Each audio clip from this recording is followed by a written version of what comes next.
নমস্কার বন্ধুরা, আজ আমি আপনাদের সঙ্গে শেয়ার করব একটি মিষ্টির রেসিপি যা আপনারা অনেক দিন পর্যন্ত রেখে এটা খেতে পারবেন।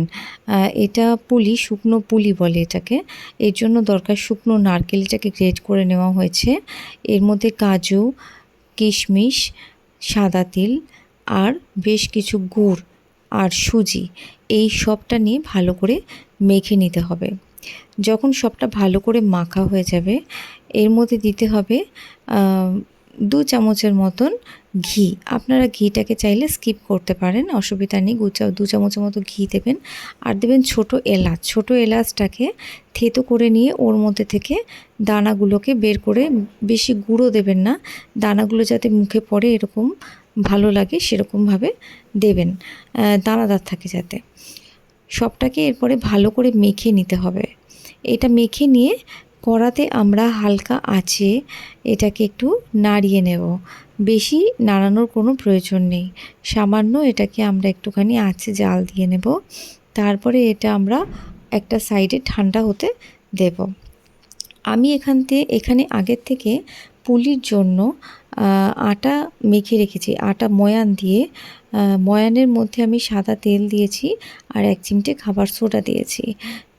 এটা পুরোটা মেখে নিয়ে আমি ভালো করে ঠেসে মেখে নিয়ে এটা ছোট ছোট লেচি কেটে, আপনারা আটার বদলে ময়দাও ব্যবহার করতে পারেন, আমি এখানে আটাটাই ব্যবহার করেছি। পুরোটা মেখে নিয়ে ছোট ছোট লেচি কেটে গোল করে বেলে নিতে হবে। আমার গোলটা একটু অতি বাজেই হয়েছে। গোল করে বেলে নিয়ে তারপরে আপনারা পুলির শেপটা করবেন আর কি, পুলিটা করবেন। যেই থালাতে রাখবেন সেই থালাটা একটু তেল মাখিয়ে নেবেন যাতে সেটা না আটকায়। তো গোল করে বেলে নিয়ে তার মধ্যে ওই নারকেলের পুরটা আপনারা পরিমাণ মতো দিয়ে পুলির আকারে গড়ে নেবেন। যারা পুলির আকারে গড়তে অসুবিধা হয় তারা মেশিনেও গড়তে পারেন। পুলির মেশিন কিনতে পাওয়া যায়, সেই মেশিনেও গড়ে নিতে পারেন।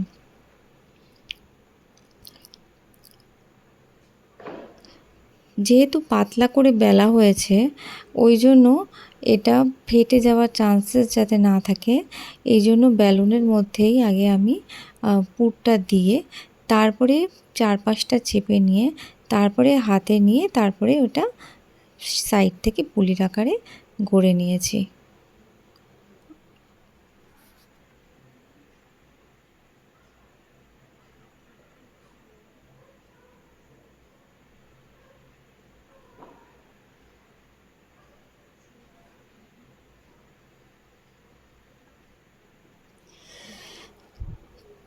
ছোটোবেলায় আমাদের মা আগে এই শুকনো পুলি ভীষণ ভালো আমরা বাছতাম, ভীষণ ভালোবাসতাম, মা বানিয়ে দিত আমাদেরকে।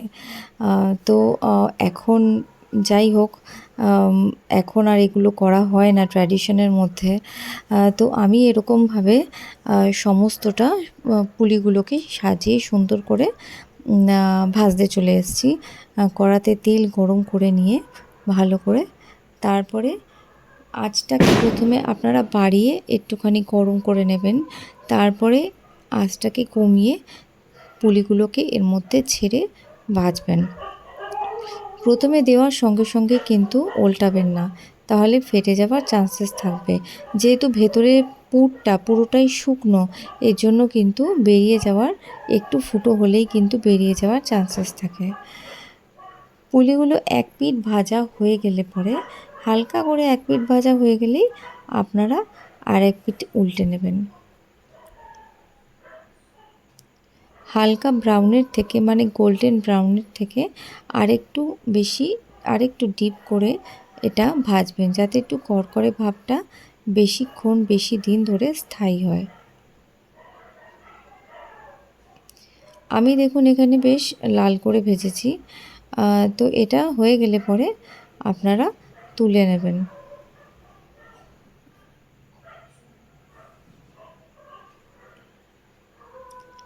এরপরে প্লেটে সার্ভ করে আপনারা এটা গরম গরম পরিবেশন করুন। অসাধারণ খেতে লাগবে, সত্যি বলছি, খুব ভালো খেতে লাগবে। একবার বাড়িতে ট্রাই করে দেখুন আপনারা। বাচ্চাদের তো অতি জনপ্রিয় জিনিস। আমি এখানে 3 রকমের বানিয়েছি একই প্রসেসে, শুধু শেপটা আলাদা। ভালো লাগলে একটা কমেন্টস করে অবশ্যই জানাবেন। ধন্যবাদ।